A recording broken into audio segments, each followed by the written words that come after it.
Assalamualaikum warahmatullahi wabarakatuh. My name is Muhammad Daniel bin Kamaruddin from KBA 1192C. Okay, first of all, I want to you imagine that tuition for your schooling has increased by 20%. How do you think this will affect demand and consumer behavior and why? Okay, what I want to tell to you, when tuition for my schooling has increased by 20%, this will affect the mandate for consumer. For consumer who has the lower income, they will face suffer because demand increase. It is because they will think they suffer soon to pay their over limited demand. For consumer who has low income too, we switch to substitute good like they will learn by self to not suffer from increasing school tuition. When people switch to substitute good, the quantity demand for schooling tuition will decrease. The effect for the situation is proof that this situation is inelastic demand. Okay, Assalamualaikum. My name is Muhammad Fitri Badmi from KBA 1192C. I want to give my answer to question part A, number 1. The elasticity of my tuition is inelastic demand. Those with high income generally have an inelastic demand because, being richer, they are less sensitive to price change. When price change, quantity demand will change, and this will cause a movement along the same demand curve.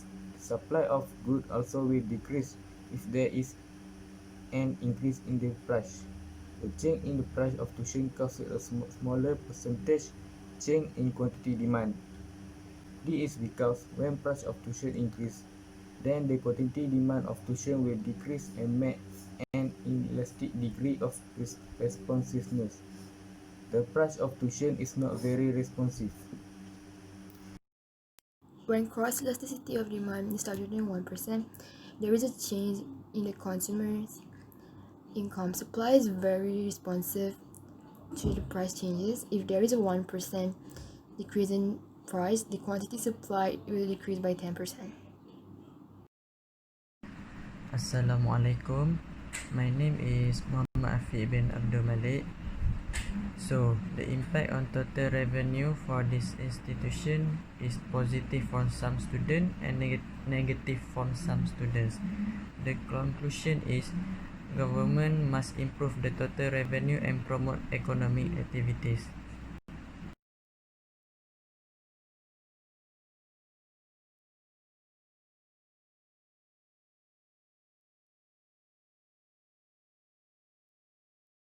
Hi, my name is Nur Ashafika binti Fahidan. The topic that I have chosen is junk food and elasticity. The situation that I have been given is recently there has been discussion in the news about taxing junk food, soda drink for often, in an effort to reduce the incidence of obesity in Malaysia. Do you think the demand for junk food is elasticity with respect to the price? Today, many people in Malaysia facing problem of obesity. They have so many junk food, it will make someone obesity.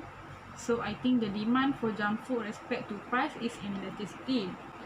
But in the other situation, food in general tend is quite low elastic of demand, especially in rich country or poor country. Food demand is probably slightly more elastic. People of all level of discretionary income is eating junk food. There has perhaps an argument to be made that people at the lower end of discretionary income eat more junk food. It does, however, depend on the relative price of other food. If the price of junk food change dramatically compared to the other food, then I think its demand will be quite elastic, because not all societies can bear with the taxing. For supplier and government, sure, taxing junk food is the great way to increase more profits, because the price of food is typically set by cost of production. Plus a profit margin equal will be elastic.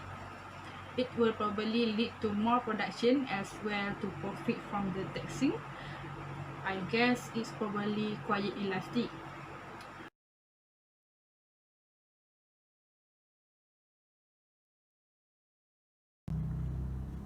Okay, Assalamualaikum. My name is Muhammad Afiq bin Alauddin from KBA 119-2C.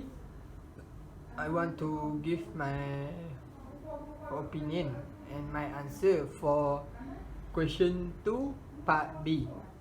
Okay, based on my knowledge and analysis of the war elasticity of demand, I feel taxing junk food may be good idea, especially to extend government revenue. However, it might not help to scale back obesity in Malaysia. Taxation is the wrong tool to deal with obesity and make our diet healthier.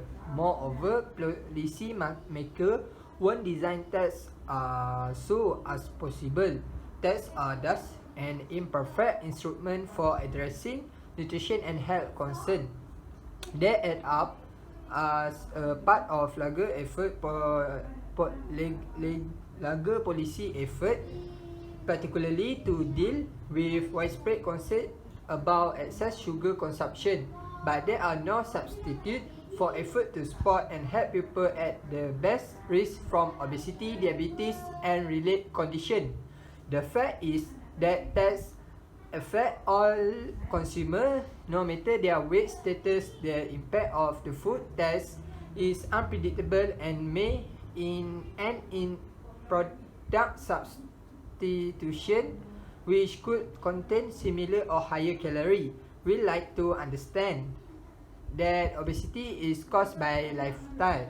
So even for that eat vegetable a day or every day, also possible to be obese people because they have a real lack of exercise during a day.